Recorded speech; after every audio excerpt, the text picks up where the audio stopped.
నమస్తే. హుదూద్ విధ్వంసం, విశాఖ విలయం.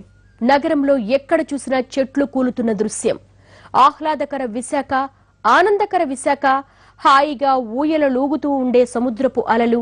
విశాఖకు కొండంత అండా అనుకున్న యారాడ కొండ కూడా వణికిపోయేంతటి విపత్తు. ఈ కష్టం ఎలా తీరుతుంది?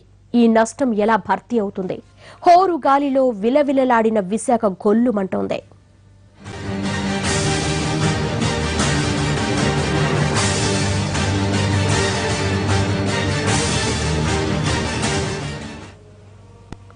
శనివారం విశాఖపట్నం ఎలా ఉంది?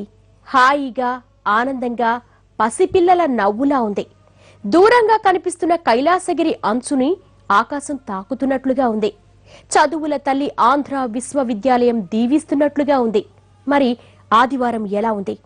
24 గంటల్లోనే అందమైన విశాఖ భయంకర విశాఖగా ఎలా మారింది? గురుద్వార ఉత్తరాంధ్ర జిల్లాలకు ముఖద్వారం లాంటి ప్రాంతం. ఇక్కడి నుంచే విజయనగరం, శ్రీకాకుళం జిల్లాలకు 5వ నెంబర్ జాతీయ రహదారి విడిపోతుంది. నిత్యం ఆటోలు, బస్సులు, స్కూటర్లు తిరుగాడుతూ సందడిగా ఉండేది. ఆదివారం నాడు ఆ గురుద్వార కళావిహీనంగా మారింది. ఎక్కడ చూసినా విధ్వంసం మిగిల్చిన ఆనవాళ్లే. హుదూద్ సృష్టించిన విలయంలో చెట్లు కూలిపోయాయి. నన్ను చూడాలంటే తలెత్తాల్సిందే అన్నట్లు ఉన్న హోర్డింగ్లు యుద్ధంలో తలలు తెగిన సైనికుల్లా మారాయి. రోడ్డు మీద చెల్లా చెదురుగా పడ్డాయి.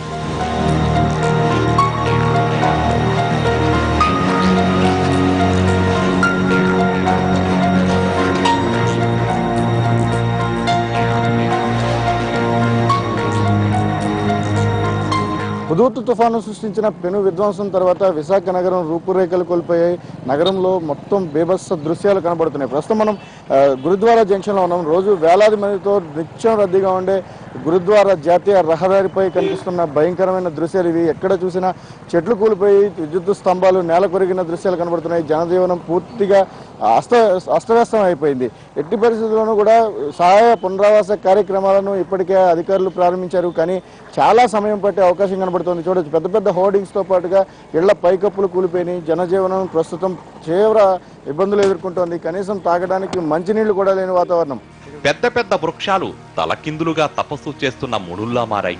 విశాఖ మహానగరంలో ఎక్కడ చూసినా కోకటి వేళ్లతో సహా నేలపై ఒరిగిన చెట్లు, ఆకాశానికి భూమికి మధ్య ఊగిసలాడుతున్నట్లు ఉన్న విరిగిన కొమ్మలు, పైకి కనిపించకుండా శత్రువు చేసిన దాడిలో భల్లున పగిలిన కిటికీలు, ఎక్కడ చూసినా యుద్ధానంతర వేదనలు.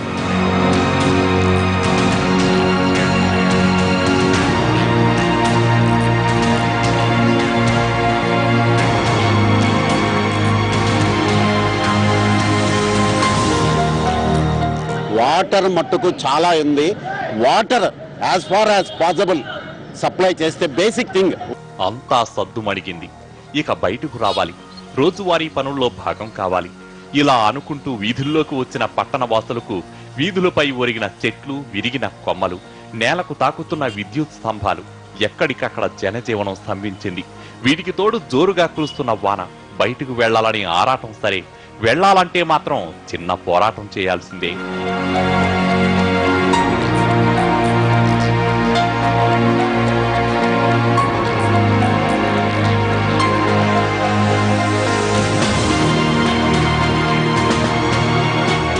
చాలా ఘోరంగా ఉంది పరిస్థితి. పిల్లలతోటి అలంటించి ఇదైపోతున్నాం. ఇంతవరకు వాటర్ లేదు కదా, పాలు ప్యాకెట్లు కొనలేనటువంటి పరిస్థితి. వాటర్ సప్లై లేక, వంట లేక, బిస్కెట్లు, రొట్లు వీటితోటే నిత్యం వందలాది మందిని విశాఖకు రప్పించేది. విశాఖ నుంచి సుదూర ప్రాంతాలకు చేరవేసే విమానాశ్రయం హుదూద్ కారణంగా ఆశ్రయం లేనట్టుగా మారింది. సంతలో తప్పిపోయిన చిన్న పిల్లాడిలా బిక్కుబిక్కుమంటోంది. విమానాశ్రయం నిండా నీళ్లు. విశాఖలో మరో సముద్రమా, ఇంకో నీటి పుట్ట అన్నట్లు ఎయిర్పోర్ట్ ఇప్పుడు నీటి పోర్ట్.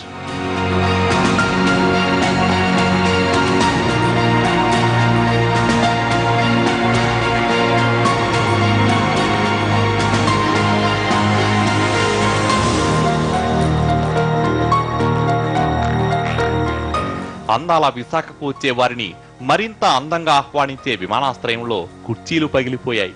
ఫ్యాన్లు రెక్కలు విరిగిన తలకిందుల పక్షుల్లా ఉన్నాయి. విశాఖ విమానాశ్రయంపై ఉన్న ఆస్బెస్టాస్ రేకులు నేలకూలాయి. ఇక్కడ పరిస్థితి చూస్తే శనివారం ఇక్కడ విమానాశ్రయం ఉందా అనే అనుమానం కలుగుతుంది.